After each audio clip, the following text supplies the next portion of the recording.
Olá pessoal, bem-vindos a Trecheira Violenta, eu sou Osvaldo. Eu sou a Karina. E hoje vamos falar do Exorcista do Papa, o novo filme de exorcismo e terror sobrenatural que é exatamente igual a todos os outros, que saiu em 2023 mesmo. O filme foi dirigido por Julius Avery, o cara que dirigiu aquele Operação Overlord, e ele estrela o gladiador Russell Crowe. Não confundam com Gerard Butler. Gerard Butler é o Drácula 2000, Russell Crowe é o Exorcista do Papa. Imagina, quem faria essa confusão, não é mesmo? Além dele, também tá no filme Alex Essel, do Starry Eyes. E também o cara que a gente tava chamando de Daniel Bru com desconto, mas que na verdade é outro Daniel, é um cara chamado Daniel Zovato, conhecido aqui na trecheira como o vizinho transão do Corrente do Mal. Acho que já falei algumas vezes aqui no canal sobre a minha opinião de filmes de exorcismo, que é não tem que ter. Porque aquilo, o gênero começou com o Exorcista saindo em 1973 e ele já foi perfeito logo de cara. Não tem como fazer filme de exorcismo melhor do que o Exorcista e geralmente filmes desse subgênero que saem, em sua grande maioria, acabam sendo só uma versão com desconto do Exorcista, repetindo várias cenas daquele filme que acabaram se tornando clichês. Então, quando o Exorcista do Papa saiu mais cedo esse ano, a gente nem ia falar dele aqui no canal. Parecia ser aquele tipo de filme que não tem nada de novo pra falar, ia ser só o mesmo filme de exorcismo de drama com as mesmas cenas e tudo mais. A decepção já começou quando a gente percebeu que o filme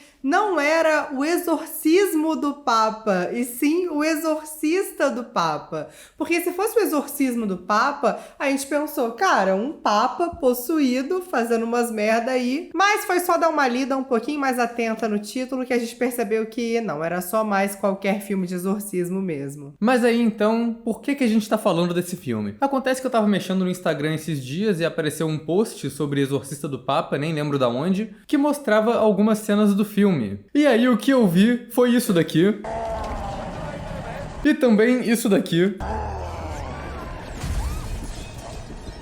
E eu tava achando que esse filme ia se levar a sério, então eu vi isso, meu olho brilhou e eu falei, meu Deus, esse filme é um lixo. É muito mais trash e estúpido do que eu achei que ele seria. Eu falei, cara, a gente tem que falar disso no canal. E cá estamos. O que aconteceu com o Russell Crowe, né? Fica aí o questionamento. O cara fez Miseráveis. E agora o miserável é ele. Mas é aquela coisa, o filme traz alguma coisa de novo? Claro que não. É a mesma trama de criança possuída e tem todos aqueles clichês que a gente já tá acostumado. Tem dupla de padre, tem criança com a cara carcomida, falando um monte de profanidade. Tem muito Pai Nosso, reza braba. É um filme de exorcismo qualquer. Mas ao mesmo tempo, ele quer tanto ser um filme do Invocação do Mal, que ele tem tanta coisa cafona, tosca e absurda nele, que chega a ser um filme engraçado, cara. A gente se divertiu muito assistindo. E eu não tava esperando que ele fosse ser tão doideira das ideias, porque o filme é baseado numa história real. É engraçado que ele nem coloca, né, o baseado em fatos na frente. Respeito ele não ir pelo lado fácil, pelo menos nesse aspecto. Mas eu já conhecia essa figura principal do filme, que é o padre Gabriele Amorfi, um dos maiores exorcistas do Vaticano, porque ele aparece em um filme que eu assisti, eu mencionei brevemente naquele vídeo que eu falei de um monte de filme que eu assisti em 2018, que é o documentário O Diabo e o Padre Amorfi, do William Friedkin, mesmo diretor de Exorcista, que é um dos filmes mais picaretas que eu já vi na minha vida. Eu já falei, sempre que eu falo desse filme eu falo a mesma cena aqui, mas pra mim é a cena que resume perfeitamente, que é o William Friedkin falando no final do filme, né? Não, eu e o padre tal combinamos de encontrar com essa menina que tava possuída na igreja tal. E a gente chegou lá e viu uma cena terrível, ela xingou a galera, gritou, subiu na parede, fez o diabo a 4, mas eu não levei minha câmera nesse dia.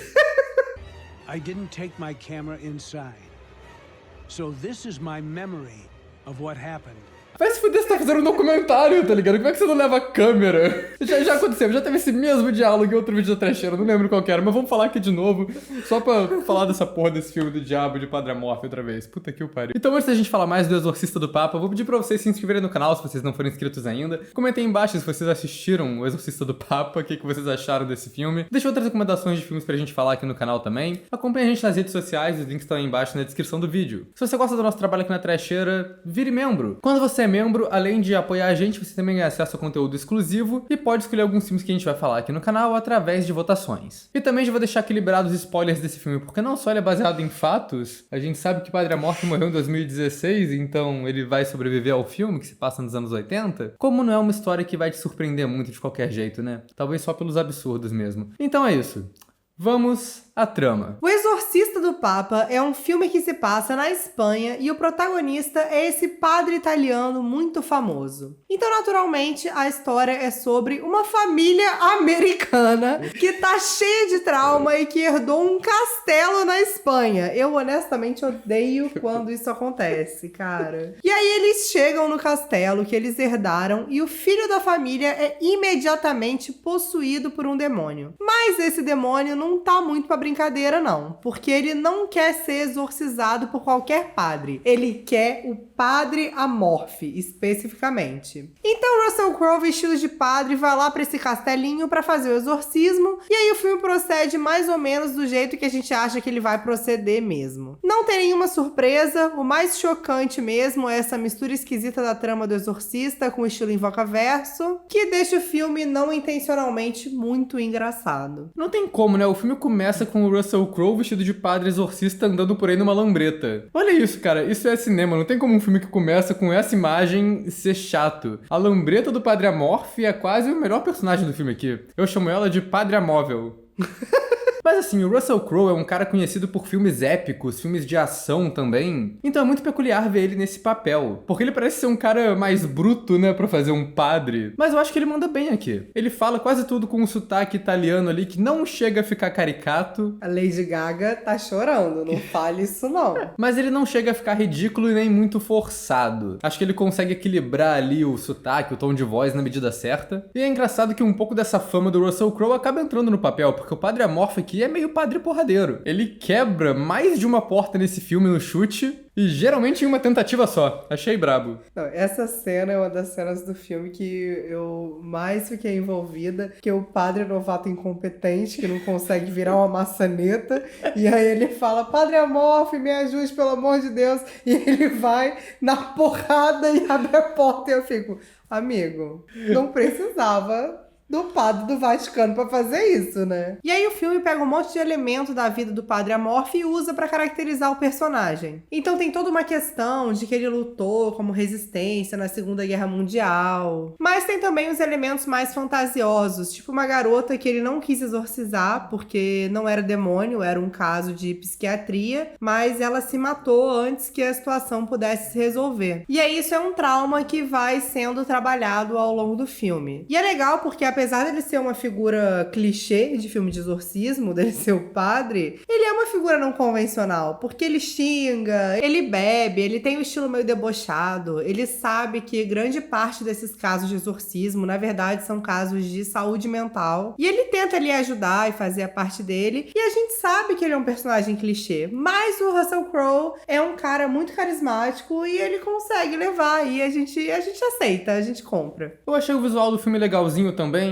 Tipo, não é feio. É genérico, mas é bonitinho. Faz aquela coisa sombria, bem recorrente em filme de assombração recente. Acho que a coisa que mais chama atenção aqui são os cenários. Eu gosto desse castelo da Espanha que tá meio caindo aos pedaços e essa família tá tentando renovar o castelo pra vender. Uma coisa que nenhuma família de filme de terror fez antes. E é claro que vai ter uma trama meio misteriosa ali, deles entrando numas partes desconhecidas do castelo, que a parede caiu e mostrou um monte de quarto escondido. Aí tem uma câmera fechada não sei quantos anos atrás, que tem vários esqueletos posicionados como se fosse um ritual bizarro, tudo fechado com o selo de Vaticano na porta. Então acho que o filme consegue criar uns visuais bem macabros. E esse filme tenta ser tanta coisa ao mesmo tempo que ele só acaba sendo esquisito. E é o que a gente já falou várias vezes sobre filme de exorcismo. Ele acaba sendo a versão piorada do Exorcista, com vários clichês. O primeiro ato é a família, a criança dando uns piripaque ali, e a mãe levando em hospital, tentando entender o que tá acontecendo, que é clássico de O Exorcista. E aí depois a criança fica amarrada na cama, com a cara toda zoada, e aí tá xingando um monte de coisa, e tem 2 padres pra performar o exorcismo. E aí um padre mais jovem tá encontrando o demônio pela primeira vez, e o padre mais velho é o especialista. A diferença é que aqui a gente tá focado mais no padre velho e não no padre jovem. A trama da família americana que eu achei bem picareta aqui. O problema mesmo é que eu acho que eles são só desinteressantes. diferentes. Assim, eles não são uma família desprezível igual a do filme do Tubarão que a gente falou semana passada aqui, mas são personagens chatos, não são nada originais. A Alex Essel é uma atriz foda, mas ela tá completamente desperdiçada nesse filme. E aí tem a filha adolescente, que é o clichê insuportável de sempre, mas pra mim o mais bizarro é a criança, que tem a caracterização muito específica de sofreu um trauma no passado e por causa disso ela tá há 1 ano sem falar, que foi tirado diretamente de The Boy 2. Que filme merda, né? Pra você pegar uma referência, né? Porra, brother, você tá copiando The Boy 2 é porque o bagulho tá feio. E cara, no momento que eles falaram que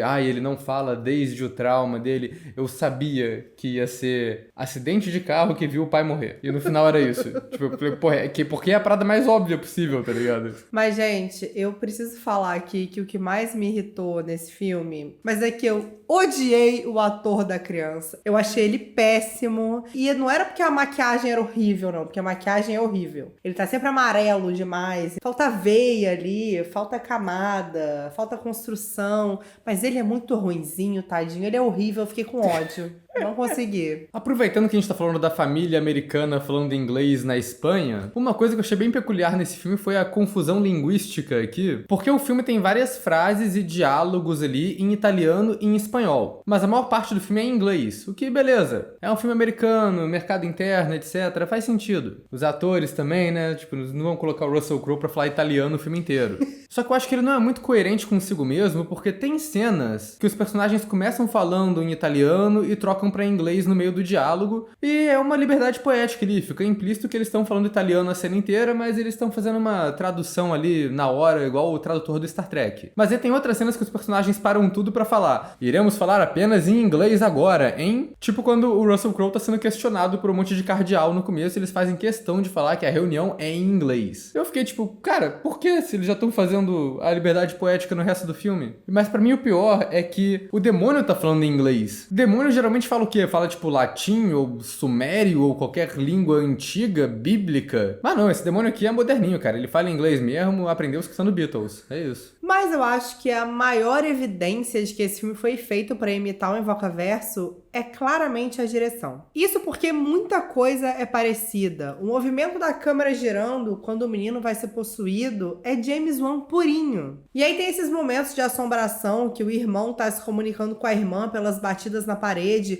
que são claramente de Sobrenatural parte 3. Quando o demônio vai ficando mais poderoso, a cruz vira de cabeça para baixo, tal qual a cena clássica de Invocação do Mal parte 2. A parada é que depois que tá todo mundo na casa, o filme nem tem tanta trama mais, é só uma cascata de merda. É um monte de cena sobrenatural bizarra e galhofa acontecendo. Eu já falei aqui do menino possuído, mas eu não tô querendo atrair mais hate pra atuação dele. Mas a gente tem que ressaltar que é muito difícil levar ele a sério, e não só pela atuação, mas principalmente pelos efeitos que são excelentes. Todas as cenas que mostram que os olhos das pessoas estão sendo alterados é um efeito de computação gráfica horroroso. Parece que é o Sauron que tá tentando se comunicar com as pessoas, um negócio assim em chamas. E já que a gente tá falando de Senhor dos Anéis, eu acho que é importante também a gente falar que quanto mais o menino vai ficando possuído, ele vai ficando menos parecido com a Regan do Exorcista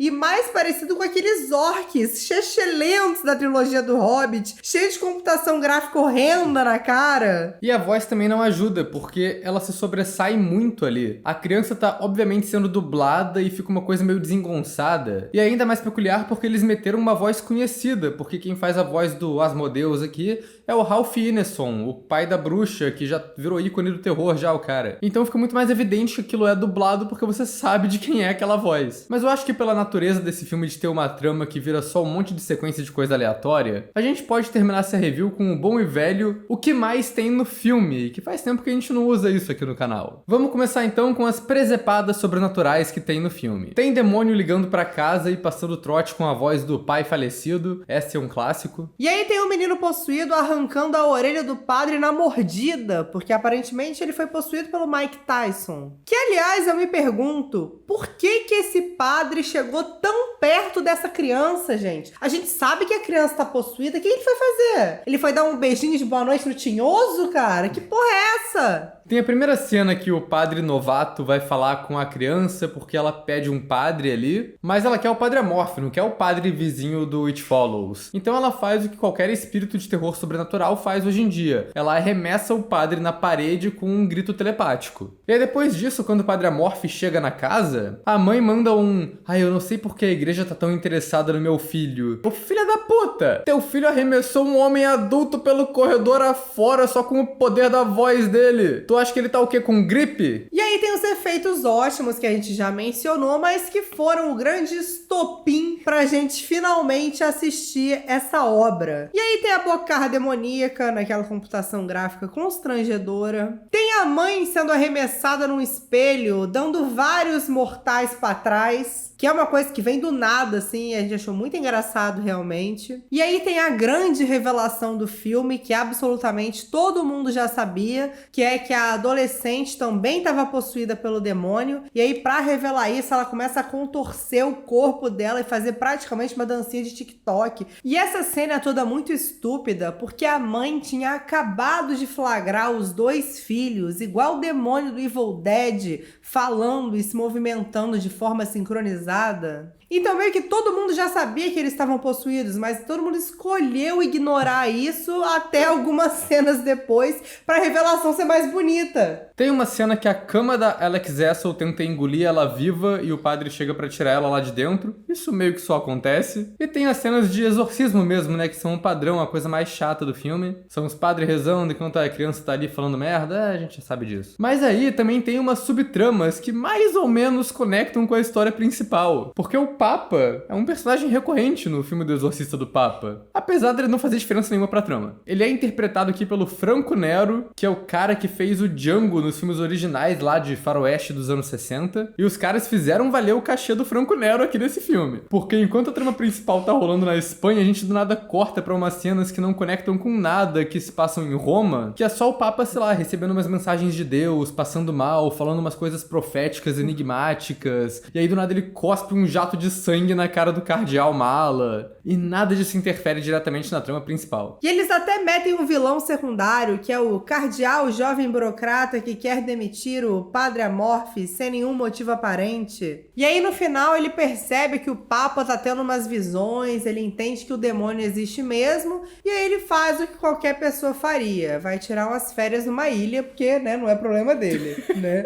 O que eu acho curioso desse personagem é que o filme quer muito pintar ele como um vilão, mas ele é o famoso vilão sensato, né? Que ele é o cara que fala: "Não, então, esses seus exorcismos, às vezes eles fazem mais mal que bem, tipo, essa mina que morreu, sabe?" Tipo, então, porra, ele tem um argumento. E esse padre também, ele não acrescenta muita coisa no filme, porque ele tá sempre ali pra representar essa questão do padre Amorf tá prestes a perder o cargo. Só que isso nunca motiva o padre Amorf a fazer nada. Isso, na verdade, nunca nem vira uma ameaça real, porque todo mundo que tá assistindo ou que tá ali mesmo sabe que não vai dar em nada, cara. E não é usado pra fazer drama, não é do tipo, você tem que fazer esse exorcismo funcionar, dar certo, senão você vai estar demitido. Não tem nada disso. O cara tenta ameaçar o Russell Crowe, ele só fala: "Vai te catar e vai embora." Nunca impede ele de fazer nada, esse maluco burocrata, não serve pra nada. Sabe mais o que tem no filme, Karina? Flashbacks de guerra. Flashbacks. Tu achou que ia ser um filme sobre padre exorcista sem flashback da Segunda Guerra Mundial? Mas pelo menos o flashback é útil pra trama. Ele estabelece essa imagem do pássaro vermelho que o padre Amorf viu como um sinal de Deus depois que ele sobrevive e ter tomado uns tiros numa emboscada, e fica implícito que foi isso que fez ele virar padre. E aí a figura do pássaro vermelho é usada pelo demônio pra atacar ele ao longo do filme, como se fosse um ataque direto na fé do padre Amorf mesmo. Que é um toque visual bem legal assim pro filme, achei maneirinho, achei sutil, o que não combina em nada com o resto do filme. E a gente tem que falar também que esse filme se passa nos anos 80, então é claro que ele tem uma pegada meio nostálgica,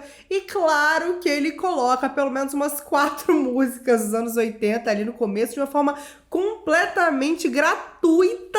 Mas o momento mais absurdo de todo o filme, assim, sem sombra de dúvidas, foi a hora que eu xinguei mesmo, assim. Foi quando eles começam a contar o passado daquele castelo e eles começam a falar de Inquisição Espanhola. Aí não dá, aí eu comecei a rir. Eu não estava esperando a Inquisição Espanhola.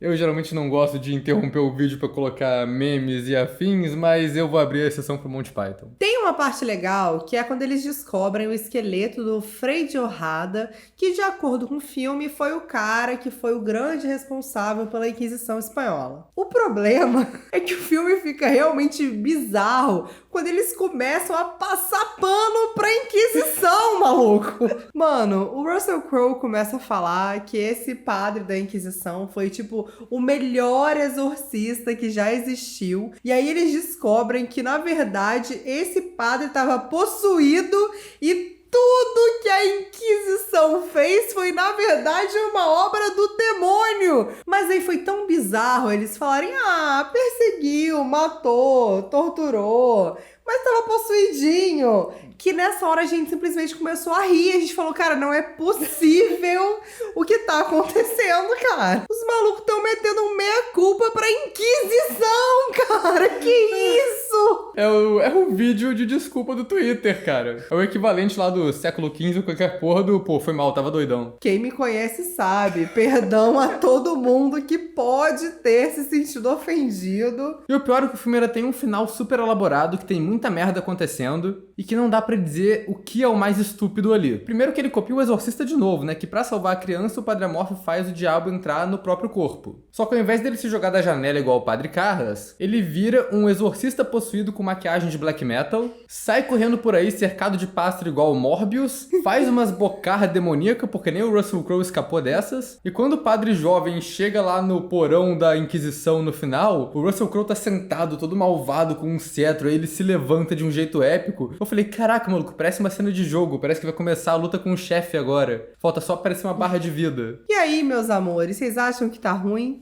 Então calma, porque o final, cara, é o ápice da presepada. Simplesmente tem a Virgem Maria possuída, tipo um zumbi, atacando os padres. Aí tem uma mulher peladona, coberta de sangue, explodindo num efeito merda. Aí os dois padres conseguem prender o demônio no fogo, parecendo Sirius Black na lareira. E é um caos completo, cheio de efeito horroroso, cena estúpida. E a gente pode estar aqui reclamando do quanto isso foi bizarro e nada fez sentido, mas a gente tem que dar um crédito aqui. Que foi divertido, cara. Foi divertido. Ao contrário de muito filme de exorcismo que tenta abraçar essa coisa de ser uma narrativa séria, e aí acaba ficando mais do mesmo e qualquer filme de exorcismo que a gente já viu. Esse aqui, pelo menos, meu amor, abraçou a tosqueira, foi com tudo. Isso é uma parada que a gente aprecia muito, que é uma coisa que eu falei sobre esse filme. Ele pode ter todos os defeitos do mundo, mas tem um defeito que ele não tem. Ele não é chato. E o que eu achei mais ousado de tudo aqui é que no final o Padre Amorfo e Padre Vizinho começam a trocar umas ideias e falam que a gente conseguiu selar um dos pontos de demônio do inferno da Terra. Agora faltam apenas 199. E porra, cara, os malucos deixaram uma deixa monstruosa. Pode ter mais 200 filmes do Exorcista do Papa. É isso, a gente começou agora o PCU, é o Papa Cinematic Universe. Mas enfim, não tem mais o que falar, né? Exorcista do Papa, felizmente, não se leva muito a sério. Ou ele se leva, mas não dá pra levar a sério. Os dois funcionam pra mim. A categoria é obviamente uma trecheira.